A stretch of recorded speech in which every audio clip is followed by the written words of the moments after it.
It's The List and your boy at Fightful.com. With Jimmy Van and Sean Ross Sapp. They're on fire. Ooh, boom shakalaka. 200 strong.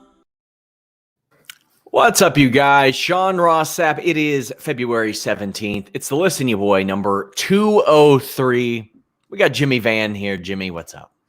I was waiting for you to say, I've been waiting for years to hit 203. Not that big of a milestone. I don't know why you're making such a big deal out of it. 196 was just much more significant. It was. And if you guys want to make this more significant, leave a thumbs up, subscribe, tap the bell for notifications. We've got so much stuff coming your way. We got an interview with Dan Housen tomorrow. I had an interview with Matt Cardona last week. Dropped an interview with Dominic Guarini ahead of Filthy Island today. Just so much stuff that we got going on. Predictions, post shows. And hey, if you all don't mind, leave a super chat. That will get your question or statement read on the air. Please limit it to one question or statement per super chat. Unless you're dropping some major coin, then have a field day. That's what you want. By all means. But get those super chats in. We'd greatly appreciate it. Jimmy, what do you got going on? Is that Tom Lawler's? That's named after Tom Lawler? Yeah. It's basically their version of Fight Island, which I got to look at it. Did you? And yeah, it is a location. Somebody says, sorry, am I allowed to shout out a channel that I'm on? No, you have to pay for an advertising space for that. So sorry. Maybe if you want to send $100 super chat. If you want to do that, then by all means pay our advertising rate and you can promote whatever you want to promote. I wanted to ask you, did you watch Young Rock? I did watch it. And by the way, I'm pretty sure I'm getting your audio through your webcam again. But I'll give my thoughts on Young Rock. I didn't love it. I didn't hate it. I'm not much on network TV shows, quite frankly. You could tell that it was obviously dramatized for the sake of entertainment because he tells the Harvey Whippleman story comes true in that. But I thought it was okay at best. It was so. Right. It's funny you say that because Rock earlier in the day he released a little teaser on YouTube. Yeah, that included footage from the car story. Yes, and I sat down with my wife to watch the show. My wife is a big Dwayne Johnson fan, and I said to her, "Just remember that this is fictional, and that I saw a teaser today, and that he took a story that happened later in his life and put it into his teen years because it made for better TV." So I said, "Just remember that that's fictional." I liked it as a wrestling fan. And I got to tell you, the one thing that I might have liked about it more than anything else was the attention to detail. Like the Samoans look like the Samoans. Oh, their ring gear was spot on. The guy that played the Junkyard Dog. So if you haven't seen it, whenever they would introduce a new wrestler on the show, they would put up a little graphic that looked like a card, like a sports card. The guy that played the Junkyard Dog on that sports card when he had the chain and was doing the facials, he freaking looked like the Junkyard Dog. Yes. And so I thought the attention to detail was great. But I will say, if I wasn't a wrestling fan, I would enjoy it less. Yeah. But being a longtime wrestling fan and being around when I was a little bit after the Samoans time, I was more into mid-'80s. So Iron Sheik, Andre the Giant, being around and during that time as a fan and seeing those guys on the show, that made it fun for me. But if you're not a wrestling fan, if you know Dwayne Johnson as The Rock, the action star, you might not like it as much. The Iron Sheik one, oh my! Like I saw a picture of him like shirtless. Yeah. Andrew Zarian was like, "Hey, you got to go look this guy up," and I was like, "Oh my god, it looked just like him." I thought that was maybe a little bit more jacked than the Sheik was, but Sheik was really jacked. He was. He always had the boiler.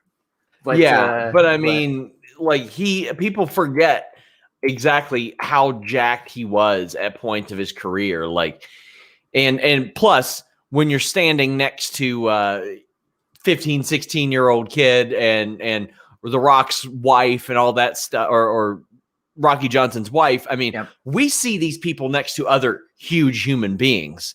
So when you see them out in the wild, so to speak, oh my God, it's unreal. I thought the lady playing Ada Johnson's pretty good too. She was very good. I thought she was awesome. Yeah, like they pick people that look like the real people. My hair's a mess, Jimmy. I'm trying to handle this. I don't know. Take a bottle of water and just go douche, and then you're good. You want me to douche my hair? I knew Is you were that gonna. what you just I said? knew you were gonna say something. Jimmy! Like that. I knew it. I have to be on my guard when I do this freaking podcast because Sean's gonna jump on Well, bullshit. why are you asking me to Nobody's douche my gonna hair? do I it. already washed it today. That's why it's so messy. I just realized that I didn't have my mic in front of me. Just realized, so that probably affected my audio. I apologize. Yeah, that helps. Here's what I'm gonna do. I'm gonna put some wax in my hair. My God, Jimmy, this is. Go ahead. I'm gonna.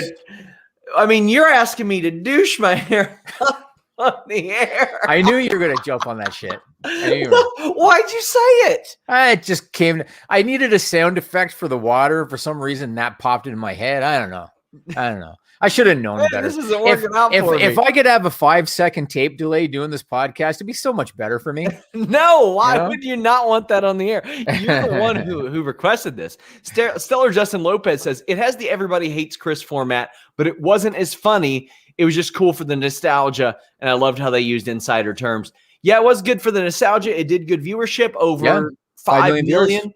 Yeah. But it was not as funny as everybody hates Chris. I think they should follow that formula a little bit more. I wasn't a fan of that show, so I can't really count. I can't comment on it. It was very good. It was a very good show. Yeah. I'll just say again, like as a wrestling fan, I really liked it. I liked the detail. But like I said, if you're not a wrestling fan, especially of that period, you probably didn't enjoy it as much. That's just kind of how I look at it. One Struggle says, want to say what's up. It's been a while. I hope we see Okada on Dynamite or Revolution. Do you think it'll happen, Jimmy? Not anytime soon. They still got the travel issues. Although we're going to talk about the travel issues later, and John Cena is full of shit. We'll talk about that later. But yeah, I think it's going to happen. Yes. I question how long the Impact relationship is going to go, especially when I heard about the Access TV thing. We'll get into that later too. But AEW, yes, I absolutely think so. Speaking of Dominic Greeny earlier, JJ says, pump for Filthy Island. Luther versus Orange Cassidy will be great, but not as good as Okada versus Luther that went 43 minutes, 58 seconds in Distraction Pro Wrestling. Yeah, make sure you guys check out twitch.tv/Fightful Gaming. Lots of cool stuff over there. But we have a bit of a random super chat from Evan Wright. He says, could we see the former Zelina help Proud and Powerful win the tag title belts? I think that would be a good fit. She was so undervalued by WWE, and all because she wanted to make a few bucks on social media. And that's going to be our first topic today. So good timing on that. But she was so undervalued when COVID first hit. Zelina and Angel Garza and Andrade, along with others, along with Montez Ford, Dawkins, a few others, they carried Raw, those guys. Yes. They carried it. And I remember there was one week when they took like an hour worth of the show because they did like 3 matches with some combination of all those people. And she was so undervalued. She's so good as a manager. She's a great talker. She'd be great with those guys because those guys aren't the greatest promo. Yeah. So she'd be good with those guys. Yeah. I hope that something happens with her.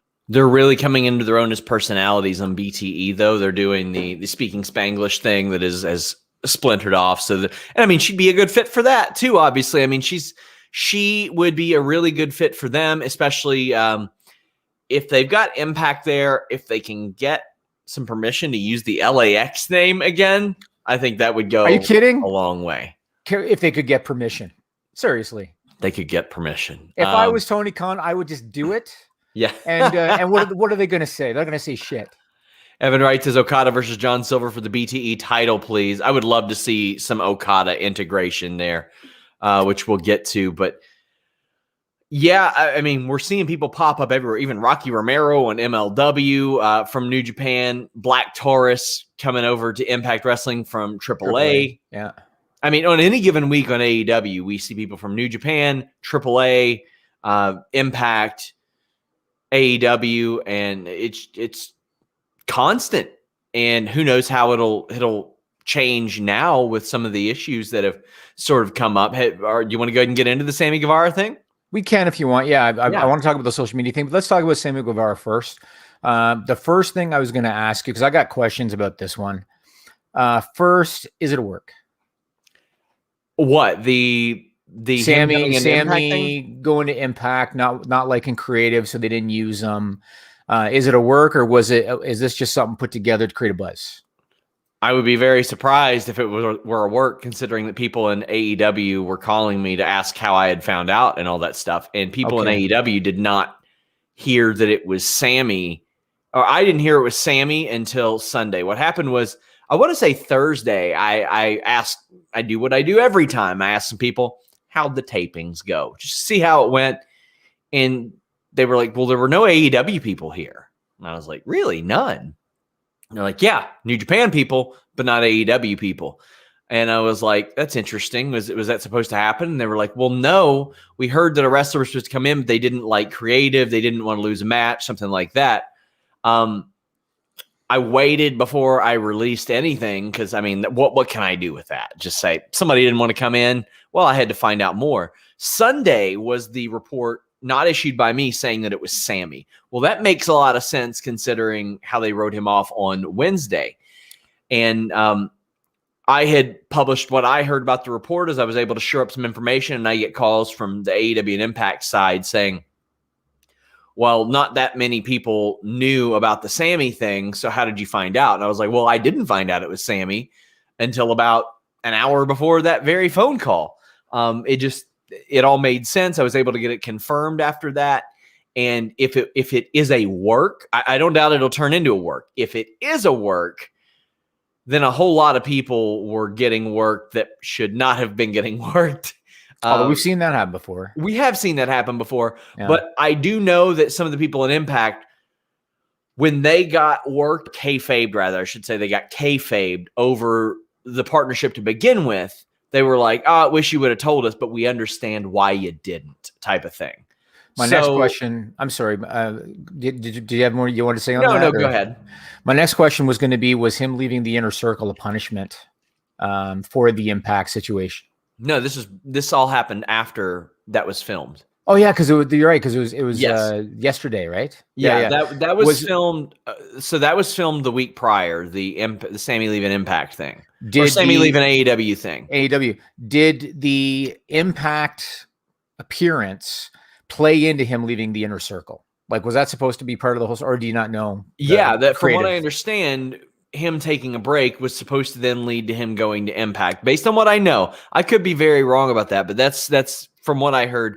He was supposed to pop up in Impact for a little while, and him popping it up in Impact, I mean, he should be an integral figure over there. Yep. And so my next question, before I give comment on stuff, is it true that Chris Jericho, not Tony Khan, and not head of talent relations, is it true that Chris Jericho was the conduit between Sammy Guevara and Don Callis, basically telling Sammy where to go and what to do? I do not know. I don't know the answer to that. I had not heard anything. Okay. I had not heard anything about the reports of Tony Khan being mad, Chris Jericho acting as the conduit. I have not personally heard anything about that. Okay. I'm still trying to find out, obviously. Okay, that's fair enough. Because when I heard that, you know, one of the things I've always been critical about with AEW is there's too many cooks in the kitchen, it seems. And when I heard or I read reports that Jericho was reportedly the conduit, I just didn't like that. I just felt like you're an active talent. I realize you're a veteran, but you're not the head of talent relations. You should have nothing to do with telling Sammy Guevara where to go and what to do. But again, if it's not confirmed, that doesn't really matter. Here's my thoughts on things, and but I mean, you never know what kind of additional roles people might have. Like, no, I know that, but they have a lot of them. I mean, Leva Bates is not in talent relations, but I can tell you that I was corresponding with her when I went backstage there. I know, but it comes back to the running joke of having 18 EVPs. You know what I mean? Yeah, but sure. Sometimes I think there's too many guys in authority positions. But I mean, if people are, I mean, you don't have to be an EVP to help with some of the talent relations aspects of things, and especially if he is in tight with D'Amore and Callis, I don't see much of a problem with that. I guess I don't know. I feel like it should be left to the guys that are in those positions. But I wanted to ask this question about Sammy Guevara because obviously we don't know exactly what happened and what his issue was with creative. Do you remember when Corey Graves first came to prominence as a commentator, and he was starting to kind of ruffle feathers because he was getting very outspoken on social media, and a lot of people were saying this guy, at the time a year or two ago, this guy was going to be out of wrestling. They gave him an opportunity to do commentary, and now he's getting too big for his britches. Do you remember that? Yes. And it seems like he settled down, Corey Graves. I use that same analogy with Sammy Guevara. Sammy Guevara's got to remember that a couple of years ago, he was on the undercard wearing a panda costume, a panda hoodie, going to the ring in AEW. And they gave him an opportunity with the Inner Circle. And to me, he might have been the breakout star of 2020, you know, maybe with the exception of Orange Cassidy, because Cassidy had the bigger programs with Jericho. But otherwise, Guevara might have been the breakout star of 2020. I hope, because he's a young guy, I hope that didn't go to his head and all of a sudden he's a little bit too big for his britches, because that is going to damage him majorly in pro wrestling, especially a company, I think, like AEW. So I hope that's not the case. If I were him, I would look at it like Chris Bay did when I spoke to him. And I'm not trying to throw Chris out there, but Chris was like, I didn't think it was possible. New Japan hit me up like, oh, hey, do you want to come do the tournament? And I was like, well, I would love to do the tournament, but there ain't no way I'm going to be able to do the tournament. I work for Impact. And the message said, oh, well, we've already cleared it with Scott D'Amore. And he said, cool, whatever you guys want me to do, because it's an honor to even be considered as the person to help bridge this gap and make this relationship better.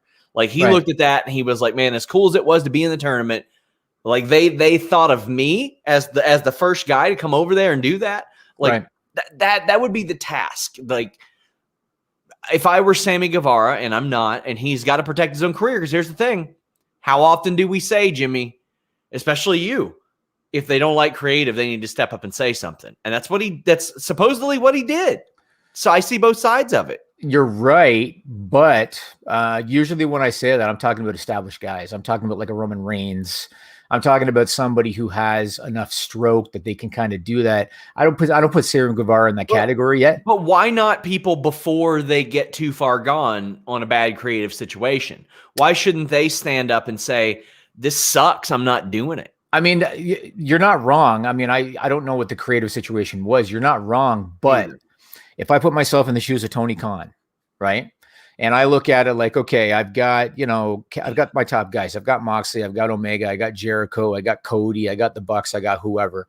I have my young up and coming guys, which I would put Sammy Guevara in that category. Even though he was a member of the Inner Circle and he had a really good 2020, he's still, to me, kind of a young up and coming guy. If I'm Tony Khan, I don't need that from him. Like if I'm Tony Khan, Sammy Guevara has not yet done enough to establish himself at that level where he has that right. And to me, you're establishing precedents, because if a young guy like him in his mid-20s stands up already when they're just starting this whole thing out with Impact and says, I won't do that, what's going to happen if he becomes a main eventer? I see both sides of it. And I mean, if the creative is bad, I mean, if you're Tony Khan, you don't want people going against your creative, but us as fans, we do want people standing up and saying, this creative isn't good. It doesn't help me. Evan Wright says that Sammy skit about heat was the greatest thing. Yeah, he went outside and laid around in the snow because he had too much heat. Right. I mean, I don't have any problem with him poking fun at it. Why not? I mean, his vlog is very successful. So, I mean, yeah. And, you know, the one thing AEW does well is they don't insult the intelligence of their audience the way WWE does. That's the one thing that I respect about AEW. We've seen so many times at WWE, it's like they think we don't know things. You know, kind of like, for example, when Lana and Rusev were married in real life, as an example, and then they're doing the thing where she's with Bobby Lashley, and everybody's like, this is stupid, because they're posting on Instagram that they're on vacation together. You know what I mean? WWE does stuff like that, insulting the intelligence of the fans. AEW doesn't really do that. So I have no issue with that. Drew Nicholas says, if Sammy wasn't being brought in to be the head of the X division and win that title, I don't see what else would have made much sense for him there. I'm working on finding out, but yeah, I think that if he was being brought in, it should have been in a very, very important role and maybe leading the X division. I mean, you think that he would have been, because he'd be coming in as AEW Sammy Guevara. You know what I mean? Yes. And Private Party had a very nice run over there towards the top of their card. I mean, they were main eventing shows, as they should have been. Because here's the thing, even though Private Party are lower to mid card guys in AEW, the sheer fact that it's somebody from somewhere else does add that intrigue. There's an awful lot of that. And I think that's really, really cool. Sure. Dante V, speaking of people from other places, he says, hoping for more Maki Ito on AEW. Have you seen much of Maki Ito? A little bit, but I definitely saw your Twitter account. Well, you're going to see some more of her on Fightful, because your boy setting up a little bit of an interview. Oh, yeah? Yeah, setting up a little bit of it. Or trying, at least. It's looking good. It's looking good. Okay. That's interesting. It'll be text based, but Yeah. lots of cool stuff. I was going to ask you about that. Let me ask you this question, and I'm going to try to be very careful in how I ask this question. Just because, boy. Boy. Just because on this, fuck up my career, Jimmy. I'm ready. On this podcast, I talk about whatever I want. So I don't like that. I know you don't. I'm going to ask this in as tactful a way as I can. Oh, Jesus Christ. You know that I don't like talking politics on this podcast, and I'm not going to talk politics on this podcast. I don't care what your allegiance is. If you're, pro-Trump, anti-Trump, that's your business, and that's not my business. Here's my question for you, Sean. Do you think that if you are a public figure, that you might want to try to make sure that a family member didn't attend the Capitol riots in Washington? Do you think maybe that might not have been a smart thing if you're a public figure? I think that would be something that you would want to make sure was not out there, especially before you post a tweet saying, I'm not a political person, but... See, I kept it high level. What were you afraid of? Oh, I thought this was going to be something ridiculous about Maki Ito and some of the stuff she posts on Twitter. No. I was like, she just followed me, Jimmy. Don't fuck it up. No. I haven't followed her Twitter. I haven't seen her Twitter. Oh, it's pretty good. Oh, is it? It's pretty good. Okay, no. I was just asking about, if you were a public figure and if you're on television every week and if you were one of the main people in a wrestling company that they rely on, might want to tell a family member that I don't think that's a very good idea. You might want to sit that one out. Yeah, I would advise such a thing. Yeah, I would too. I want to ask more about Impact Wrestling with New Japan. So Impact Wrestling, you want to talk about, man, Merry Christmas to Impact Wrestling. So yes. First AEW hooks up with them. The doors get open on that. And now New Japan Pro Wrestling is getting heavier into the mix in the U.S. Juice Robinson and David Finley both debuted at the tapings. That's a good one. That's really good one. Juice Robinson is one of the best examples of you don't have to stick around in WWE's system. You can go do something elsewhere. Because when he went to Japan, there weren't a whole lot of people that were saying, oh, he's going to be a big star. I certainly wasn't. And we see his personality shine through. When ROH landed him for Lifeblood a couple years ago, I was like, okay, this is good. When they lost all those people to AEW and they restocked and got Juice, I thought he was going to be the big one. And then he hit the bricks. So him being an Impact, that's a good one. That's a really good one. I know that those guys weren't at Wrestle Kingdom because Juice was injured and Finley, I'm not sure why. Yes. Here's my question for you. Was this deal done because these guys are based in the U.S. and it's hard to get them to Japan right now? Do you think that when the doors open, this deal is going to be done? Do you think that this is New Japan saying we want a long-term relationship and here's an olive branch? And the reason I ask is because there are reports that Access TV offered New Japan, of course, Access owned by Anthem, the owners of Impact. They reportedly offered New Japan the chance to come back on, and New Japan turned it down. So do you think that this is just a short-term, you guys are stuck in the U.S. and we want you to be active? Or do you think that this is, the start of something bigger?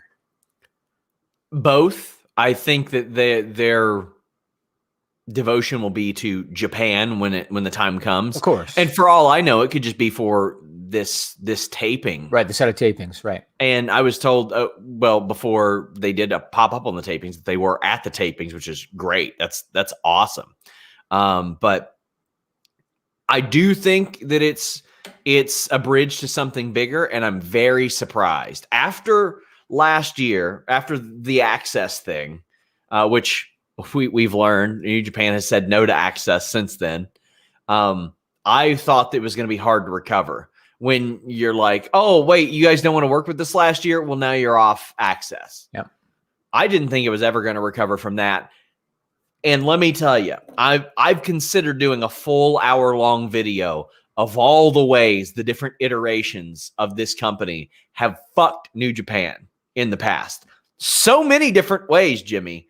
That I know that when I talked to Davey Boy Smith Jr. 2 years ago, he said that they were still mad and wouldn't let him work Impact because, quote, Jeff Jarrett fucked them. Jeff Jarrett wasn't there anymore. Right.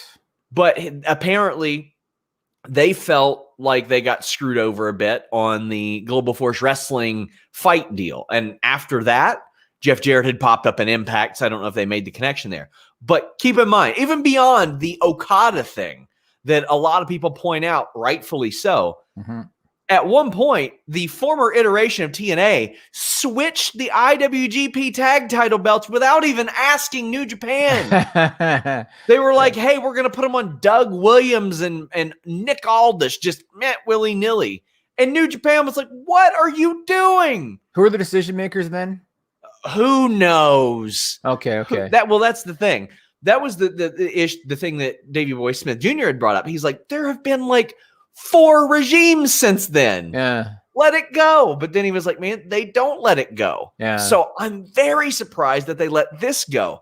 Keep in mind, Japan does things so differently. And I'm learning that more and more and more as I talk to more people who work for New Japan, like how different it is. Like, for example, when people do interviews over there, a lot of times they expect the outlets to pay them for doing the interview. A lot of times. Right? I don't want to say all the time, but a lot of times. Really? So when a lot of the media was set up for the US stuff, they were like, oh, well, how does that work? Do they pay us for it? No, really? We ain't paying you guys to talk to people who are on New Japan Strong. Yeah. That ain't happening. It's done different. But I think there are too many instances right now for this to be a coincidence. Them being like, hey, Rocky Romero, go out and get all these people. Hey, Rocky, yeah, you can pop up with the Good Brothers and do stuff with them on Access. Hey, Rocky, you can go over to MLW. Hey, David, hey, Juice, go on over there. Kenta, show up on AEW. Too many instances for it to be a coincidence. And I love it. I love it.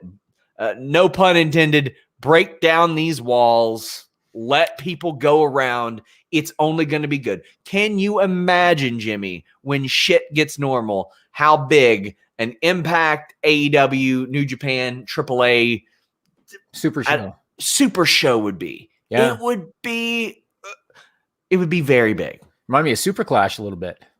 Hopefully a lot better than that. Because let me tell you, I covered Super Clash 3, and it was one of the worst things I've ever seen. Evan Wright says, Keiji Muto bringing over the GHC title to Impact.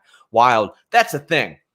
Impact could probably maximize the fact that the freaking great Muta would come over with that title. Like, that would be a bigger deal. Like, yeah, it's definitely interesting. Like, I question New Japan's mindset, like what their end game is, because I know that they're looking to establish a bigger footprint in the US.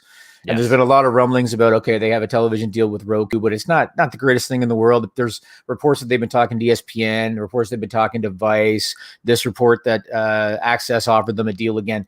Sounds to me like Roku deal. I don't like it at all. But it's not, I don't think it's exclusive. So I think that they can do that plus something else. But I think they're looking to reestablish a footprint in the U.S. That's why I question if their mentality is, let's do this now to get our name kind of out there with the American market, or if their mentality is, let's just, Harry May's gone, let's just open up the doors again and do this because it's good for our brand. I don't know. I'm curious where it's going to go. I mean, to me, putting myself in the shoes of the powers that be, AEW makes a lot of sense to me. Impact less so. But again, it's given these guys that currently can't work an opportunity to work. And that's the difference between, say, a Juice Robinson and a Kenny Omega, who did the Impact tapings. He's already got AEW. Juice Robinson right now has nothing aside from if they do the US stuff for New Japan. And a big question mark is, where does Ring of Honor fit into all this? David Finley was working for them in September and October. Rocky Romero was working for them in, like, I want to say September or October, maybe. I don't think he was at the November thing. Rocky Romero has done MLW, Impact on Access appearances, New Japan, and ROH over the last few months. And that Gallows and Anderson pay-per-view, he's pretty heavy in that, right?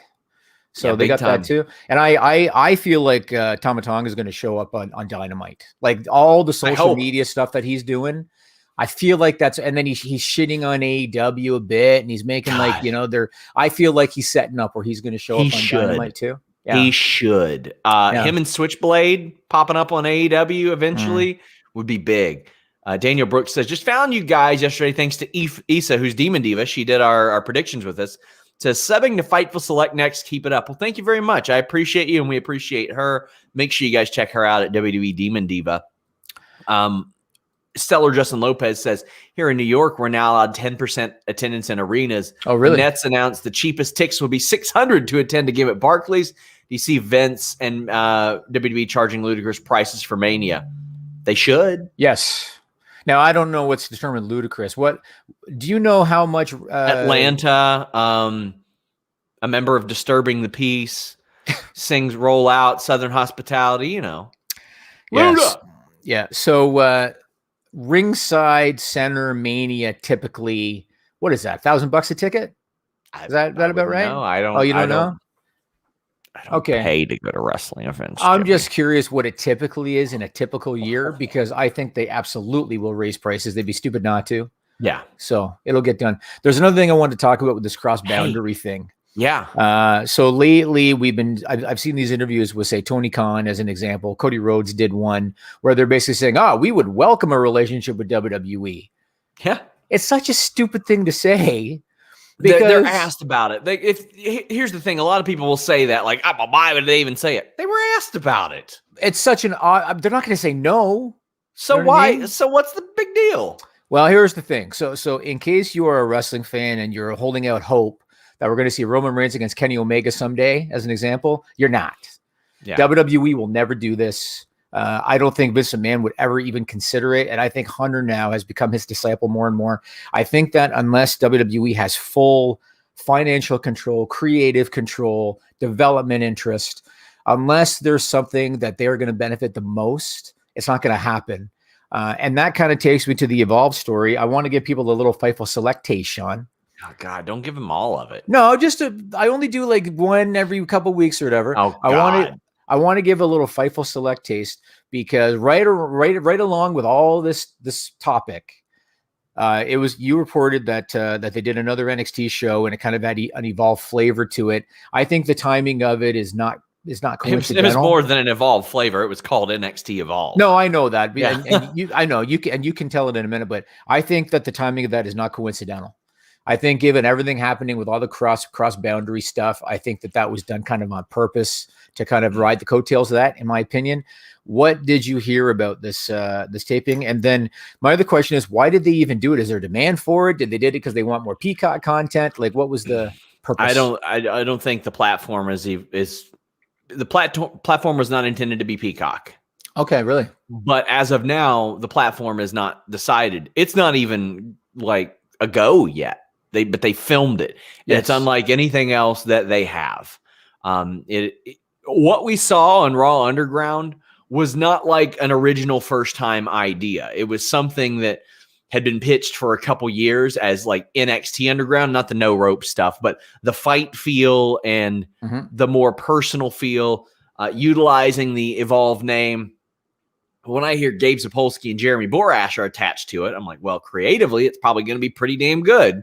That's pretty cool. I've heard that what got filmed was unlike anything WWE has. And this, again, from what I heard, more of a direct competition with something like AEW Dark. But the thing is, they had the idea for this well before Dark ever existed. This was a pitch, I think, in 2019. So they've got a lot of different things going on with that. And from what I heard, the filming included a lot of the newer signees.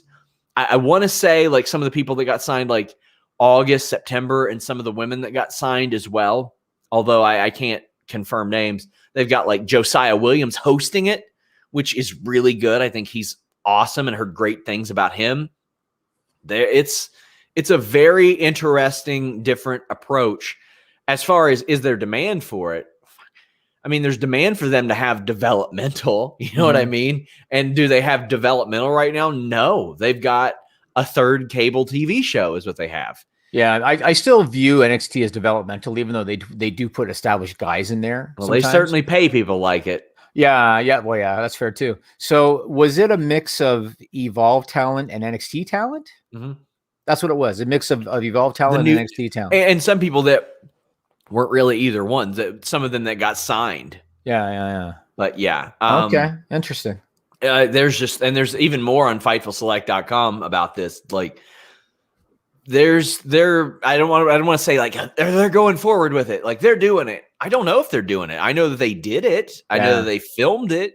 Yeah. And all that stuff. I mean, they're trying to make those gains, Jimmy. They're trying to gain some hours. And you know what? You know what, Jimmy? What's that, Sean Ross Sapp? They could gain more if they used gainful.com/Fightful. Oh, that's right. You don't want the same old boring thing, do you, Jimmy? Sounds like a Blue Chew read is coming up the way you're doing that. No, well, that's kind of the gimmick, Jimmy. I make them think. I make them think that's going to happen. Then I hit them with the gainful. Hit them with the gainful.com/Fightful. I'm going to hit them with that gainful.com/Fightful so they can get 15 months off their first month of personalized protein powder when you go to gainful.com/Fightful. I love this stuff. I personally checked it out as I was looking to improve my physical condition. And one of the things that I have hated about protein in the past is you buy one tub, you're stuck with it. So every day it gets a little redundant. Not this stuff. They give you unflavored pouches of protein, and then it has single serving flavor boosts. You got rich chocolate, cookies and cream, Madagascar vanilla, strawberry cream, cafe mocha, which I've come to love a lot lately, and my favorite, chocolate peanut butter. Or you can add that unflavored protein straight to your smoothies and recipes. This is a customized protein based on your body type, your diet, your fitness habit, and your goals. It is designed by a team of sports nutrition experts that work with pro teams and athletes. There is no fillers, there's no gluten, there's no soy. I cannot tell you how important that is to not have soy in your protein, especially if you are a man. You get free unlimited one-on-one access to your own registered dietitian, and there is no other protein that comes with that. So it's not just protein. It's a more exciting protein. It's a more versatile protein, and it's a protein that can help you achieve your actual health goals, your lifestyle goals. You take a quiz that's only a few minutes to complete, and you get to pick your flavor boosts that come with the protein. Again, I've been loving that cafe mocha and the chocolate peanut butter. Gainful.com/Fightful. You get $15 off your first order, your first subscription, rather.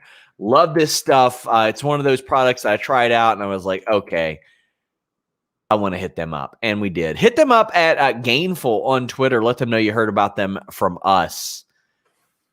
Hot diggity dog. And it's GAINFUL, yes? Yes, GAINFUL. Pretty soon we'll have a pretty graphic up there for it. But. Yeah, I was going to say, so you don't have to look at my ugly mug. We can put the graphic over my side, and you can just look at Sean's pretty face. Yep. Indeed, so, Jimmy. I want to talk about WWE's expanded social media policy. And first person I thought of was poor Lana. Lana just getting shit on television. She getting shit on off television, Sean. So there were reports that WWE had extended their social media policy. WWE confirmed it. Apparently, they've expanded the existing policy to Twitter and Instagram. And if talent promotes external products or companies, there's a 3-strike violation policy. The first one is a warning. The second violation is a fine. And the third is a possible suspension. Like I said, first person I thought of is Lana. The thumbnail that I put up was a picture she put on her Instagram just like a week or two ago for, what is it, Givenchy, the clothing line.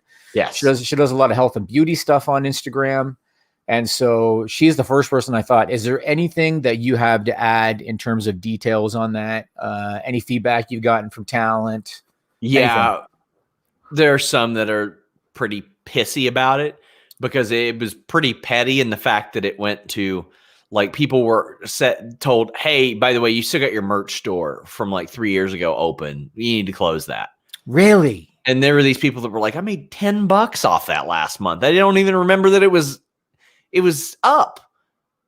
So yeah, there was some of that. I'm still working to find out about like charities and stuff because I have not heard that personally yet. Yeah. But yeah, there were some people that were straight up told, yeah, you got to get rid of this. And then I want to say this. There are some that have not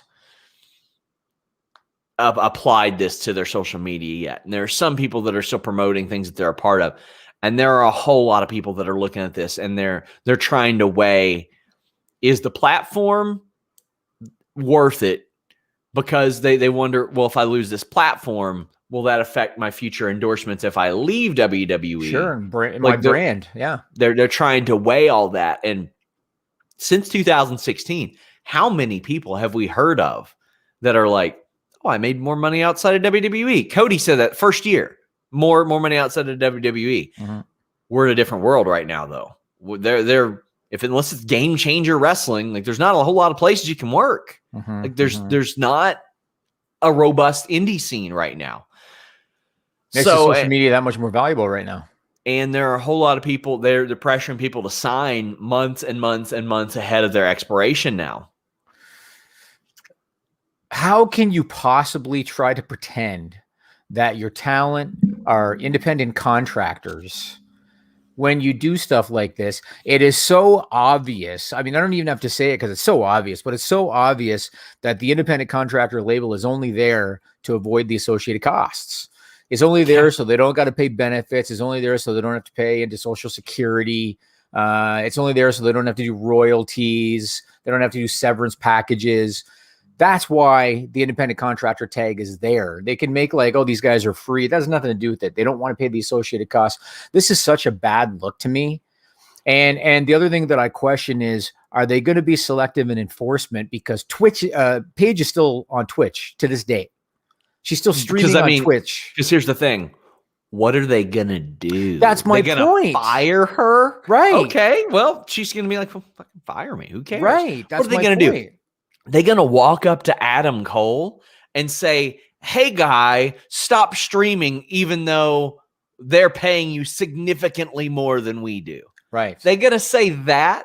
Good luck with that leverage come contract time. Let's see what 100%. He does after that. Yep. And when you look at Lana as an example, and I know that they value Lana, and I feel she's really come into her own as the sympathetic babyface character on television. But if you look at Lana as an example, so she's got a shit ton of followers on social media. I don't know what kind of money she makes on stuff, but she probably does all right. Yeah. Her husband is on a competing show. You better believe Tony Khan would love to get his hands on her if he could. What's there to lose if you're her? What's there to lose? Nick says, shouldn't WWE want their talent to have the most visibility as possible? Contradictory when they always want mainstream crossover, but do this stuff. I mean, look, an example I can point at is when everybody said Mighty Mouse Johnson isn't marketable, and he had this great gaming following. And UFC let him go. They traded him for a guy who got knocked out and is fighting a YouTube guy now. Like, don't you? Okay, well, look at what's marketable. Gaming is very marketable.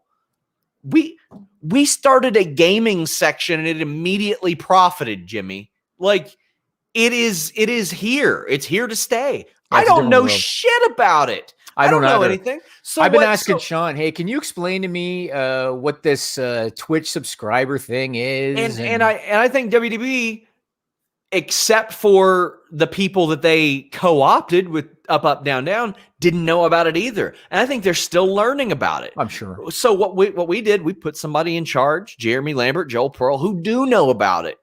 We're not going to be like, no, don't expand our brand and your own income.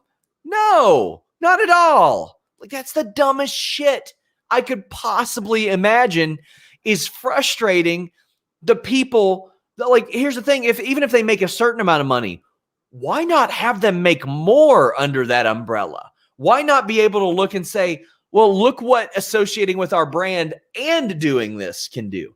WWE should be looking at this and saying to potential signees, oh, listen, AEW is really good. And we get it that, the creative might be better, but look what our platform can do for you. When you're sitting at home streaming some game on Saturday, you might make like $1,000 off that.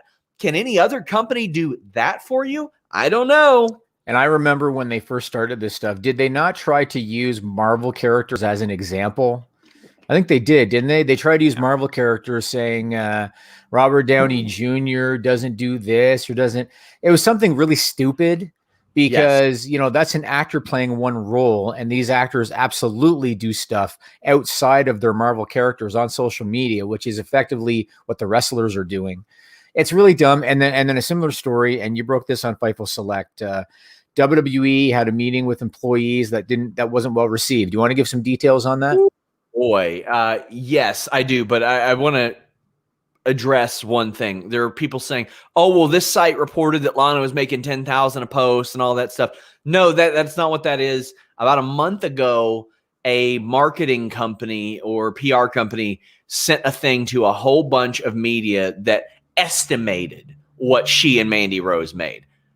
There ain't nobody reporting what Lana made unless Lana said it. Those were estimates. So to say that she made 10 grand and that Mandy Rose made 6-7 grand a post, maybe they did, but that wasn't a report. That was an estimate. And I think that should be specified. And then let me just add to that real quickly. So I know influencer marketing companies, and I don't know that Lana and Mandy Rose necessarily work with an influencer marketing companies, but I know companies, and I've talked to companies, and they will tell you who's on their roster and what they typically charge. And this information is not that hard to come by. So it wouldn't surprise me if these survey companies got that information and provided it to Fightful because they're looking for a little bit of publicity for themselves. That's probably what happened.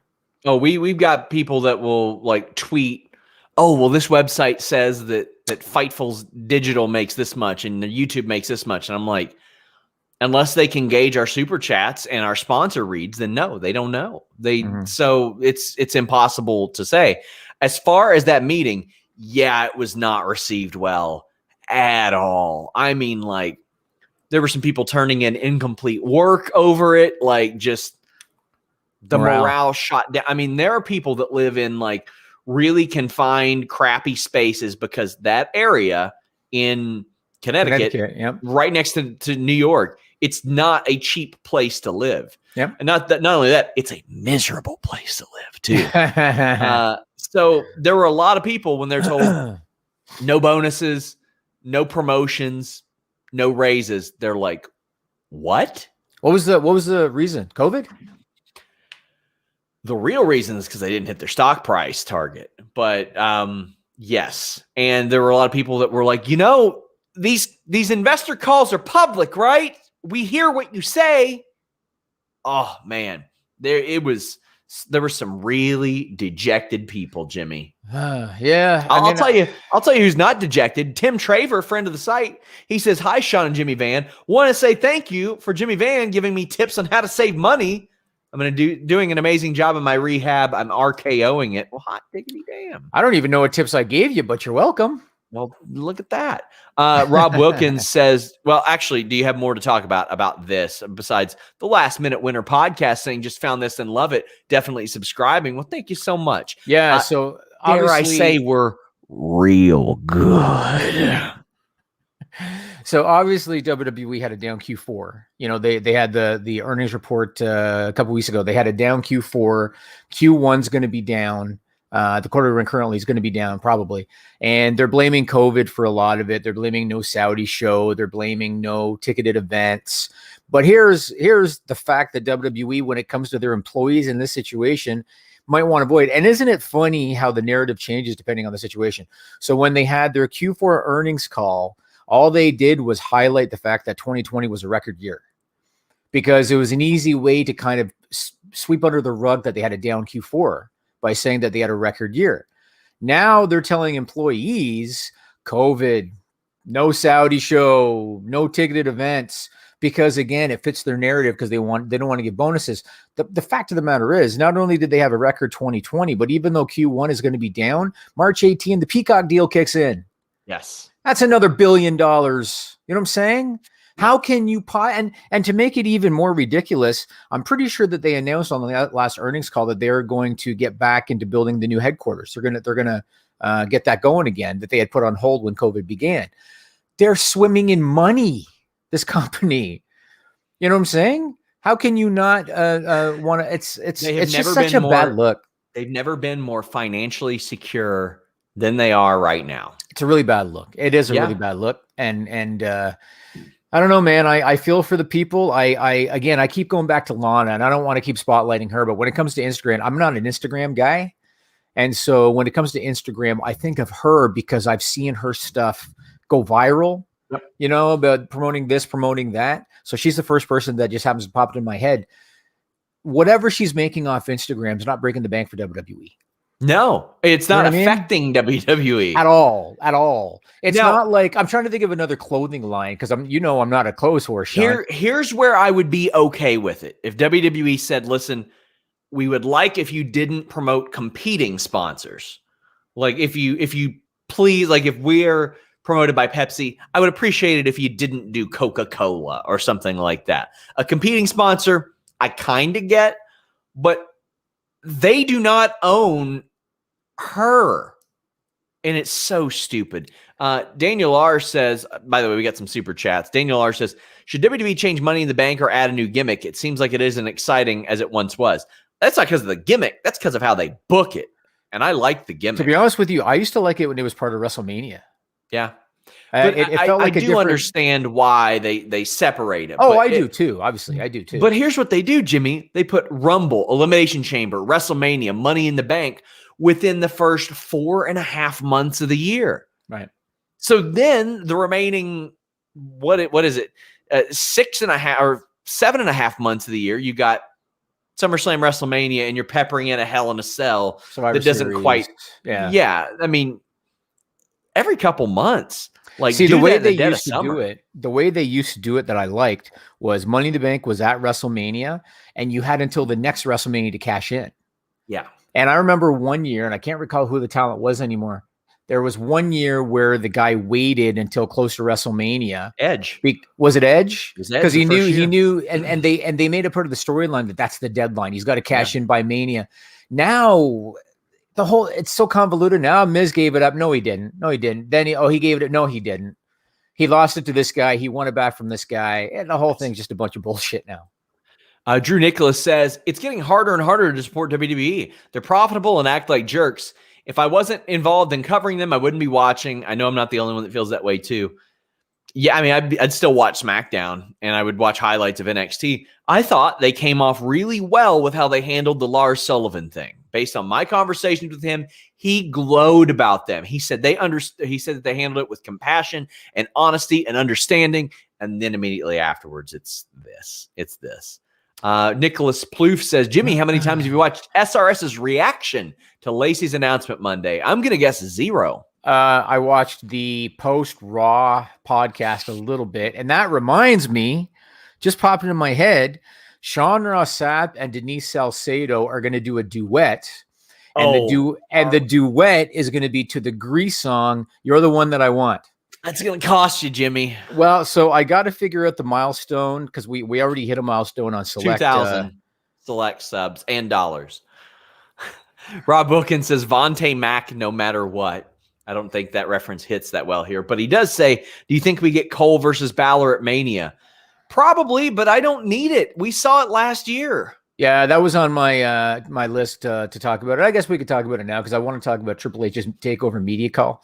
Yeah. But I thought it was interesting. It looks to me like it's going to be more of a O'Reilly Balor team thing against maybe Cole, Roderick, Strong. Maybe they're still going to have Undisputed Era without O'Reilly. What do you think? Do you think this is the end of Undisputed Era, or do you think that they're just going to NWO it and it's going to be like a new Undisputed Era? I think we're going to get a fracture there, and I like that I don't know.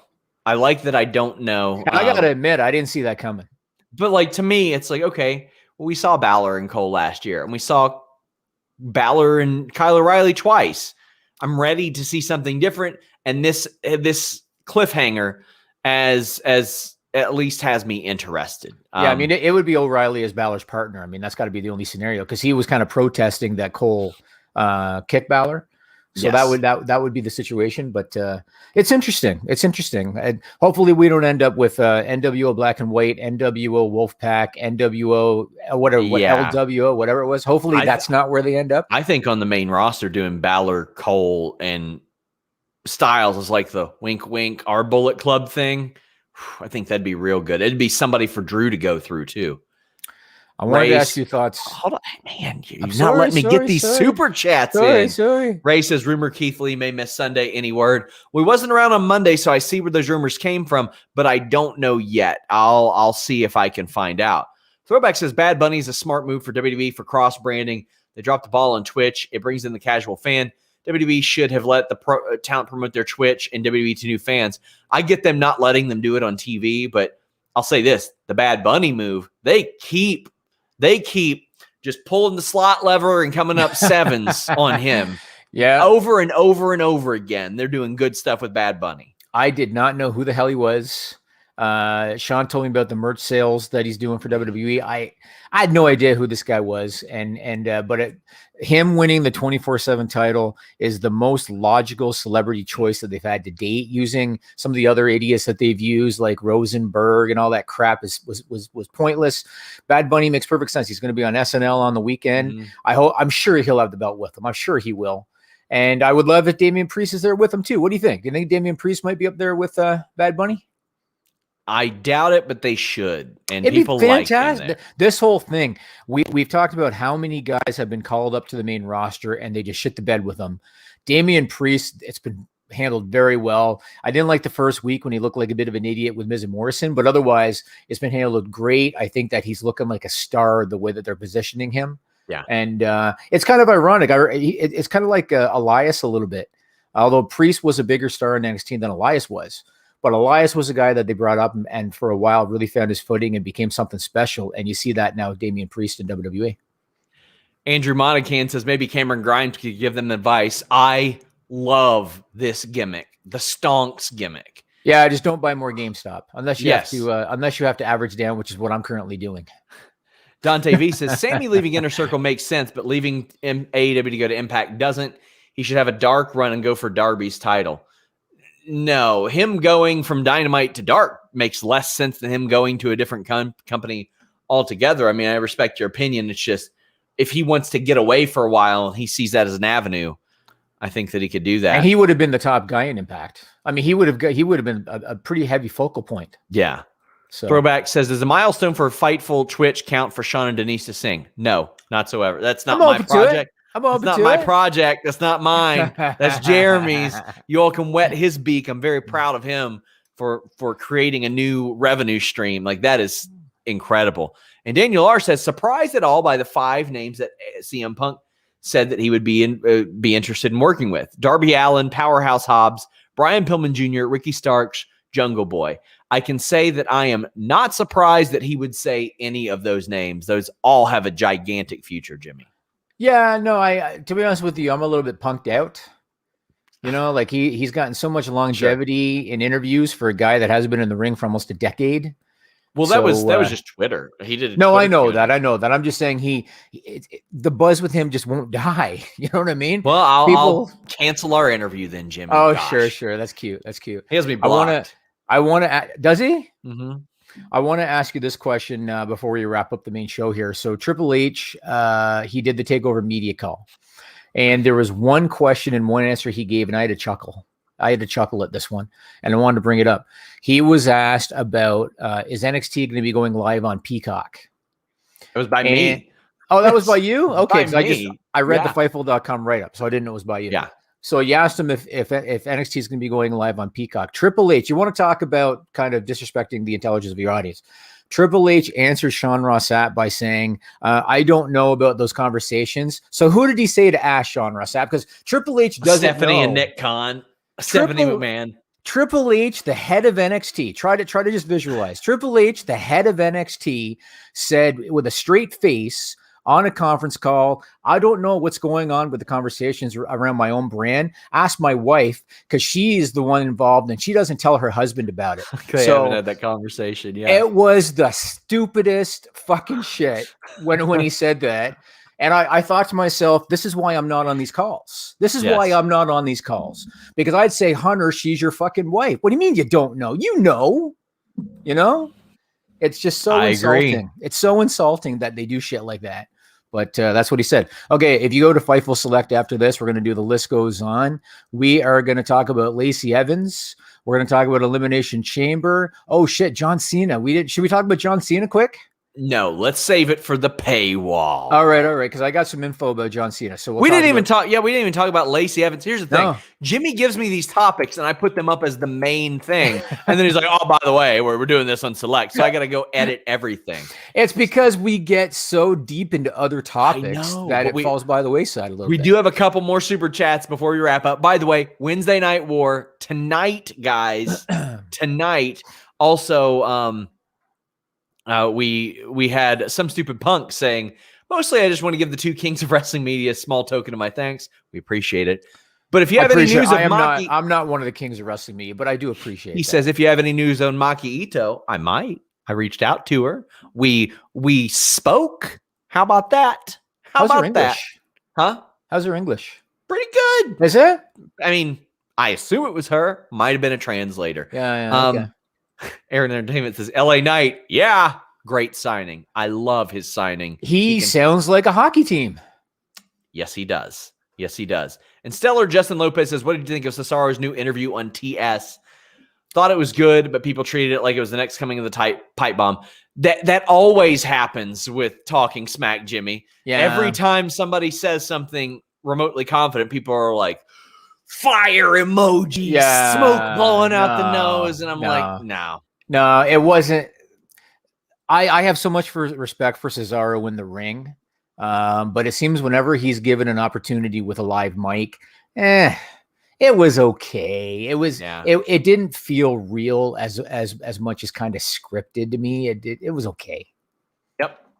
Well, guys, that's it. Make sure you guys check it out. I'll be back tonight for the Wednesday Night War show, but head over to Fightful Select right now. We'll do the list goes on. Until next time, we're out.